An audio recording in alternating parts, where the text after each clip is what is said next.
বহু আপনারা দেখেছেন এরকম রেকর্ড মার্জিনে কোনোদিন ত্রিপুরার বারের নির্বাচনী রেকর্ড মার্জিনে কেউ জিতেনি। জেনে যাবেন আপনারা, খোঁজ নিয়ে দেখুন। রেকর্ড মার্জিনে সবগুলো main president, vice president, secretary, একটা অ্যাসোসিয়েশনের কয়জন মেম্বার, এরকম রেজাল্ট হয়নি। এটা হচ্ছে প্রমাণ করে যে ভারতবর্ষের মানুষ আগামী দিন কোন পথে ভারতবর্ষকে দেখতে চাইছে। এই বারের নির্বাচনে সেটা বহিঃপ্রকাশ। রাস্তা দেখিয়েছেন বুদ্ধিজীবীরা, এপিল থাকবে আম জনসাধারণের কাছে, আপনারা সেই রাস্তা অবলম্বন করুন।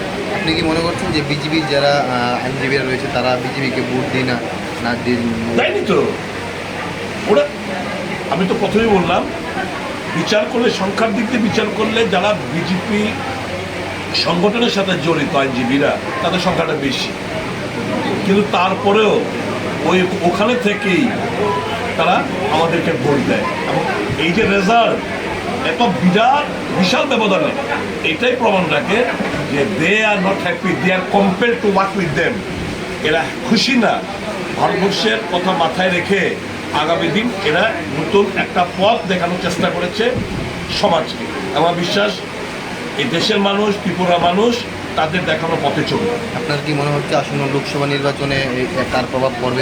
সবার পড়বে, পড়বে না কেন? নিশ্চয়ই পড়বে, দারুণভাবে পড়বে।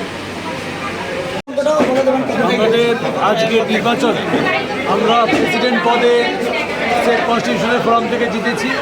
সেক্রেটারি পদে আমি নির্বাচিত হয়েছি। আমাদের অ্যাসিস্ট্যান্ট সেক্রেটারি অমর দেববর্মা জিতেছেন। এছাড়া আমাদের 6 জন মেম্বার আজকে জয়লাভ করেছেন।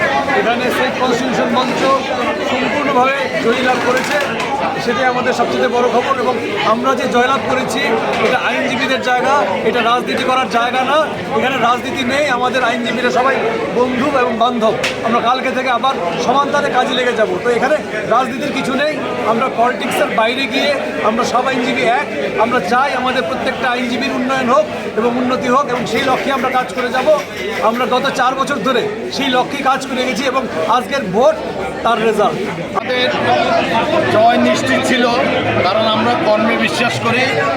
এখানে এটা ডোমেস্টিক অ্যাসোসিয়েশন, এখানে কোনো রাজনৈতিক মঞ্চ না। আমরা এই পদের জন্য কোনো রকমের অনারিয়ামের ব্যবস্থাও নেই বা কোনো রকমের বেতনের ব্যবস্থাও নেই।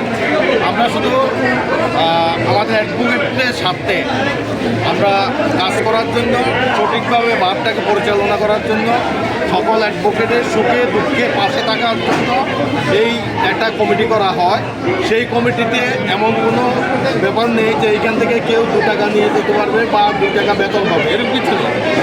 আমরা বিগত দিনে যে সমস্ত কাজ করেছি A to Z আমরা পাবলিকলি বলে দিয়েছি। আমরা বিশ্বাস করেছি যে আমরা তো যেই কাজ করেছি সেটা প্রত্যেকটি মেম্বারের মঙ্গলের জন্য করেছি।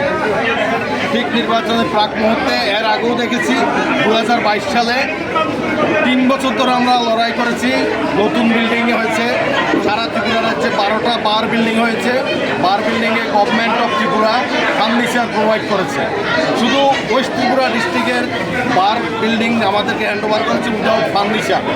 তখন আমরা রিপিটেডলি গভর্নমেন্টের সঙ্গে কন্ট্যাক্ট করেছি। ওই সময়ে আইনমন্ত্রী যিনি ছিলেন উনি আমাদের বারের মেম্বার ছিলেন।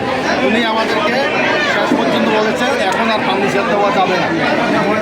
মার্চ মাসের 12 তারিখ 2022-এ 27 তারিখ ইলেকশন ছিল। 12 তারিখ আমাকে একটা চিঠি দিয়েছে government of Tripura law department থেকে, বলছে তোমরা যে ফার্নিচারের ডিমান্ড করেছিলে তোমাদের ওই ফার্নিচারের ডিমান্ডটা আমরা রিজেক্ট করেছিলাম initially. We are provide the furniture within short. ঠিক 2022-এর নির্বাচনে আবার আমরা জিতে আসলাম, তারা হেরে গেলেন, আমাদের ফার্নিচার আর আসলো। এবার আমাকে কী করতে হয়েছে, আমাদের নিউ কামার 300 মেম্বার নতুন হয়েছে, তাদেরকে বসার অ্যারেঞ্জমেন্ট করতে আমি 200 চেয়ার কিনতে হয়েছে। আমাদের কোনো মেম্বারকে দাঁড় করে রাখতে পারে না।